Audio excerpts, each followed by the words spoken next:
இது நம்ம ஃபேமிலி.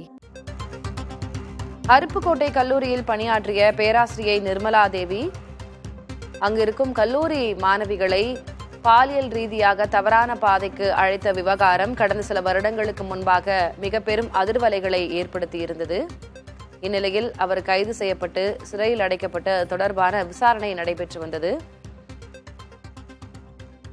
இதன் இறுதி தீர்ப்பு இன்று வெளியாகவிருந்த நிலையில் நிர்மலா தேவி ஆஜராகவில்லை. இந்நிலையில் அந்த தீர்ப்பு ஒத்திவைக்கப்பட்டிருக்கிறது. கூடுதல் விவரங்களை வழங்குவதற்காக செய்தியாளர் கருப்பன் யானியார் இணைகிறார். கருப்பன் யானியார், இந்த விவகாரத்தின் பின்னணி குறித்து ஒருமுறை விளக்கிவிட்டு இன்றைக்கு தீர்ப்பு ஒத்திவைக்கப்பட்டிருக்கிறது, என்ன காரணம்னு சொல்லுங்க. அதாவது திலகவதி, விருதுநகர் மாவட்டம் அருப்புக்கோட்டை தனியார் கல்லூரியில் பணியாற்றிய பேராசிரியர் நிர்மலா தேவி மதுரை காமராஜர் பல்கலைக்கழகத்திலும் உயர்கல்வித்துறையிலும் செல்வாக்குடன் இருந்தவர். இவர் அந்த கல்லூரியில் அருப்புக்கோட்டை தனியார் கல்லூரியில் பயிலும் சில மாணவிகளுக்கு ஆசை வார்த்தைகளை கூறி உயர்கல்வித்துறை புள்ளிகளுக்கு பாலியல் ரீதியாக அவர் பயன்படுத்த முயன்றதாக ஒரு புகார் தொடக்கத்தில் எழுந்தது.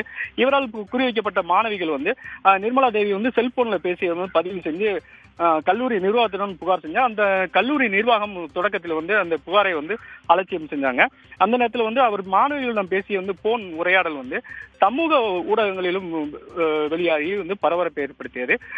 தொடக்கத்தில் இந்த விஷயத்தை மறைக்க முயற்சி பண்ணும்போது அருப்புக்கோட்டையில் உள்ள தன்னார்வ அமைப்பு, ஜனநாயக வாலிபர் சங்கம் உள்ளிட்ட பல்வேறு அமைப்புகளும் போராட்டம், நீதிமன்ற வழக்குக்கு பிறகு கடந்த 2017-18 அந்த வாக்கில் போலீஸ் விசாரணை நடத்த உத்தரவு விடப்பட்டது.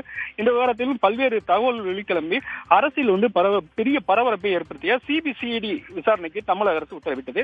இதற்கிடையே ஆளுநர் மாளிகையும் இந்த வழக்கில் இணைத்து பேசப்பட்டதால் ஓய்வு பெற்ற ஐஏஎஸ் அதிகாரி சந்தானம் தலைமையிலான ஒரு விசாரணை குழு அப்போதைய ஆளுநராக இருந்த பன்வாரிலால் புரோஹித் நியமித்தார். இதனைத் தொடர்ந்து 2018 ஏப்ரல் நிர்மலா தேவி கைது செய்யப்பட்டார். இவருடன் சேர்ந்து இந்த குற்றத்தில் ஈடுபட்டதாக கூறி மதுரை காமராஜர் பல்கலைக்கழக உதவி பேராசிரியர் முருகன், அப்புறம் ஆய்வு மாணவர் கருப்புசாமி ஆகியோரும் கைது செய்யப்பட்டனர். இந்த வழக்கில் இதுபோக பலர் இந்த வழக்கில் குற்றச்சாட்டு வைக்கப்பட்டது. மேலும் பலர் மேல சந்தேகம் எழுந்தது. ஆனால் விசாரணையில் இந்த குற்றச்செயலில் ஈடுபட்டது நிர்மலா தேவி, முருகன் மற்றும் கருப்புசாமி ஆகியோர் மட்டும்தான் அப்படிங்கிறது உறுதி செய்யப்பட்டது. இது சம்பந்தமாக சிபிசிஐடி நீதிமன்றத்தில் குற்றப்பத்திரிகை தாக்கல் பண்ணாங்க. நீண்ட நாட்கள் பல நாட்கள் சிறையில் இருந்த மூவருக்கும் உயர்நீதிமன்றம் ஜாமீன் வழங்கியது.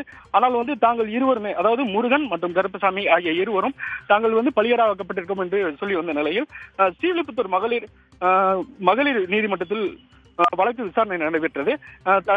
நடுவில் 2019 வாக்கில் கொரோனா ஊரடங்கால் இந்த விசாரணை தாமதமானது.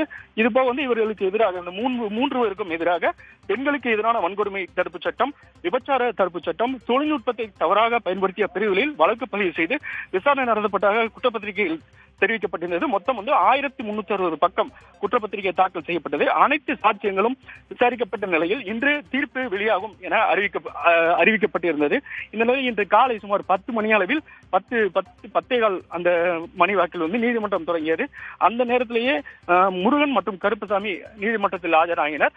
அந்த நேரத்தில் இறுதி வரை முதல் குற்றவாளி என கருதப்படும் நிர்மலா தேவி ஆஜராகவில்லை. விசாரணையில் அவர் உடல்நலை குறைவு காரணமாக இன்றைய நாள் நீதிமன்றத்தில் ஆஜராக முடியாது என்ற ஒரு கடிதம் அனுப்பியிருக்கின்றார். இதனை பார்த்த நீதிபதி, மகிழா நீதிமன்ற நீதிபதி பகவதி அம்மாள் வரும் 29ஆம் தேதி திங்கட்கிழமைக்கு இந்த தீர்ப்பை ஒத்திவைத்து உத்தரவிட்டுள்ளார். திலகவதி, விவரங்களுக்கு நன்றி கருப்பன் யானியார்.